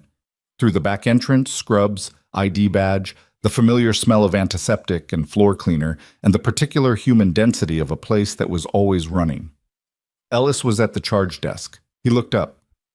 "Bay 2 needs a line," he said. "The resident's been trying for 20 minutes. "I'll take it," she said. She did. The line went in on the second attempt. The patient was dehydrated and the veins were difficult, and the second attempt required a different angle and a practiced stillness that she'd developed in places this patient would never see and didn't need to know about. When it was in, the patient, a 67-year-old woman named Doris who had opinions about hospital food and expressed them freely, looked at her arm and then at Nora and said, "You're good at that." "Thank you," Nora said. "You're the one from the news," Doris said. "The nurse." Nora secured the line and dated the dressing. "I am a nurse, yes." "That's not what I meant, and you know it." Doris looked at her with the frankness of someone who has been alive long enough to have stopped managing other people's comfort. "You saved people." Nora stood up. She considered the correct response to that, which was complicated, and found that the most accurate version of it was also the simplest. "That's the job," she said. Doris seemed to find this insufficient and also, after a moment, correct, and she settled back against her pillows with the air of someone who has received an answer they didn't expect to accept but will. Nora walked back out into the department. The morning was ordinary. The monitors alarmed and were answered. Patients arrived and were assessed. The work was repetitive and specific and required the full attention of whoever was doing it, and gave back in return the daily confirmation that it mattered. Not in the way documented in any official record, in the way a line going into a difficult vein matters, and a blood pressure caught before it became a crisis matters, and a person looked at twice instead of once matters. She had not become something else that night 3.5 weeks ago. She had not been revealed as secretly extraordinary, which was the story some of the news coverage had tried to tell, the story of a hidden warrior finally unmasked. That story was easier and flatter and missed the actual thing entirely. The actual thing was this. She had always been what she was, in the tent and in the trauma bay and in the stairwell with the cold coffee and in the dark supply corridor with the trauma shears in her hand. The same person, bringing the same attention to whatever was in front of her. The institution had decided that person was insignificant. It had been wrong, and the wrongness had finally caught up with it in the particular public way that wrongness sometimes does when it accumulates long enough and a specific combination of events forces it into the light. But she had not needed the light to know what she was. That was the part nobody who was dismissed and underestimated and documented as not leadership material should ever let the institution take from them. Not the record, not the title, not the acknowledgement. Those things matter when they arrive, and they should arrive. But the knowledge of what you can do, held quietly in the part of yourself that the paperwork can't reach. That was the piece that had kept her functioning through 14 months of being handled like furniture, and it was the piece she was most interested in now, not in protecting it for herself, in helping other people find it in themselves. That was what the Veterans Medical Auxiliary Program was. That was what Dr. Fry had heard in her application 4 years ago and had not yet known how to properly see, and what he understood now. Veterans moving through civilian healthcare systems without a translator, without anyone who had stood where they stood and knew the distance between those two worlds from the inside. She could close that distance. That was specific and real and worth doing. She was going to do it. The ED moved around her, busy, imperfect, human, full of people doing work that mattered in a building that was in the process of becoming something better than what it had been. Not because institutions reformed themselves, because people inside them had looked at what was happening and had decided, at cost, to say so. She was one of those people. She had always been one of those people. She went to the next bay, checked the chart, and got to work. Some people mistake silence for weakness. They see someone who doesn't argue, doesn't demand, doesn't fill a room with the noise of their own importance, and they decide that person is manageable, disposable, safe to dismiss. What they miss, what they almost always miss, is that the quietest people in the room are sometimes the ones who have already done the thing that the loudest people are still only talking about. They carry what they know without needing to announce it. They show up and they do the work and they do not stop. And when the moment comes that requires everything they have, they are ready in ways that cannot be faked and cannot be manufactured and cannot be taken away. They were ready long before anyone thought to look.